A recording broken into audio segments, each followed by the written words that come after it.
Innama haram alaikumul maitah wad dam wa lahmal khinzir wa ma uhilla bihi li ghairillah. Ini haram secara zatnya. Khamr, gitu ya. Yas'alunaka 'anil khamri wal maisir qul fihima itsmun katsir wa manafi'u linnas wa itsmuhuma akbar min naf'ihima.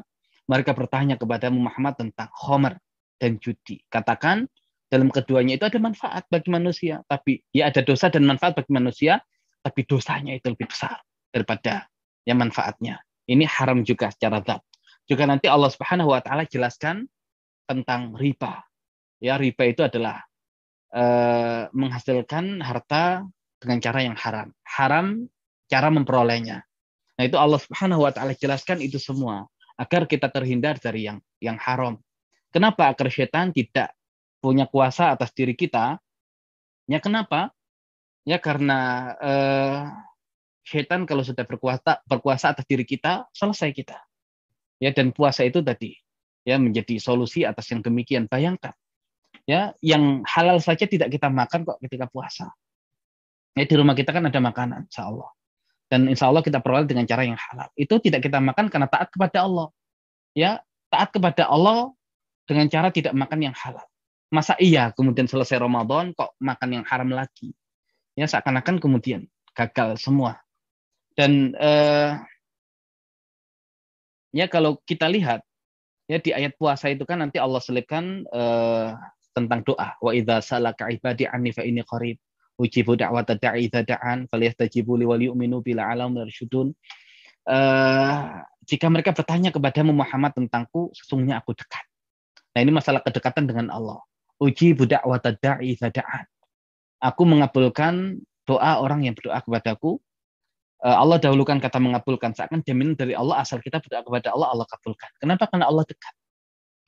Wal yu'minu bi, ya maka hendaklah beriman, walih tajibuli, hendaklah menyambut seruanku, wal yu'minu bi, dan beriman kepadaku, la'allahum yarsyudun, agar mereka mendapatkan bimbingan.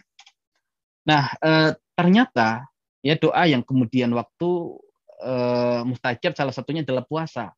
Ya kenapa? Karena tadi Allah itu dekat. Tapi bisa jadi tidak Allah kabulkan. Kenapa? Gara-gara makanan yang haram. Gara-gara makanan yang haram. Ya makanya ketika Rasulullah SAW menjelaskan wa dzakara rajul, menyebutkan seorang laki-laki yutilu safar, yang banyak melakukan safar. Ash'ats akhbar, rambutnya berdebu, rambutnya kusut. Dan safar adalah sebab dikabulkan doa. Kemudian yamudi atau ilah sama, mengangkat tangannya ke langit. Itu juga sebab dikabulkan doa.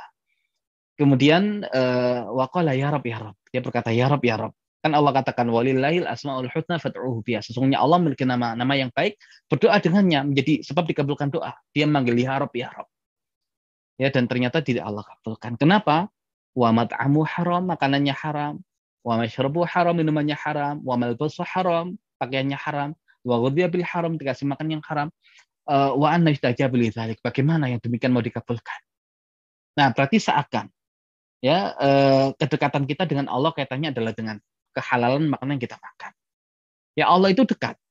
Wa nahnu aqrabu ilaihi min hablil warid, dan kami lebih dekat kepada Dia dari tulang dari urat lehernya. Yaitu berkaitan dengan tadi pusat manusia, jantungnya.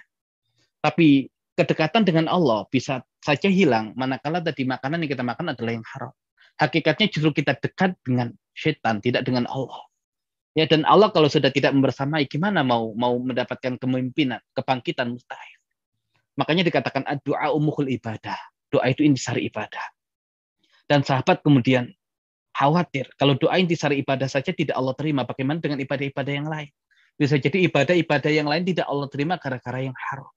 Nah, itu semua solusinya adalah puasa tadi itu, ketaatan. Yang halal saja nggak dimakan, apalagi yang haram.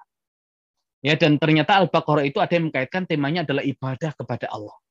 Ada yang mengkaitkan temanya adalah kepemimpinan di muka bumi, khalifah di muka bumi. Bisa nggak kita kaitkan? Bisa. Tidak mungkin Allah berikan kepemimpinan bagi muslimin selama mereka tidak maksimal ibadahnya. Dan kapan ibadahnya nggak maksimal? Kalau makanannya masih yang haram. Makanya tadi kisah Nabi Adam itu berawal dari makanan, kaitannya dengan kekhilafahan. Yang di tengah-tengahnya ada pembahasan tentang ibadah. Dari makanan yang halal memudahkan untuk beribadah. Makanya Allah Subhanahu wa taala berfirman, "Ya ayyuhar rusul, kulu minat thayyibati wa'malu sholihah." Wahai para rasul, makanlah yang thayyib dan beramalah dengan amal yang soleh. Karena makanan yang thayyib memudahkan untuk beramal soleh.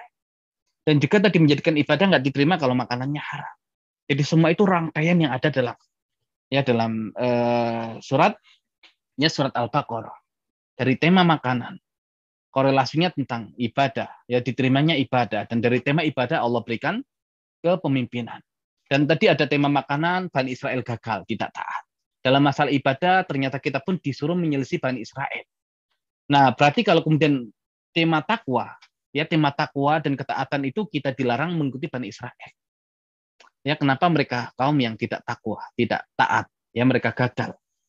Nah, sehingga sampai ibadah-ibadah pun harus beda dengan Bani Israel. Salat, masalah kiblat di Al-Baqarah dibahas. Nggak boleh sama dengan Bani Israel. Ya, Yahudi. Ya, makanya awalnya muslimin kiblatnya ke Masjidil Aqsa. Di fase Makkiyah masih bisa menghadap ke keduanya, mengambil sisi selatan, bisa menghadap Masjidil Haram, Ka'bah, dan juga menghadap Masjidil Aqsa.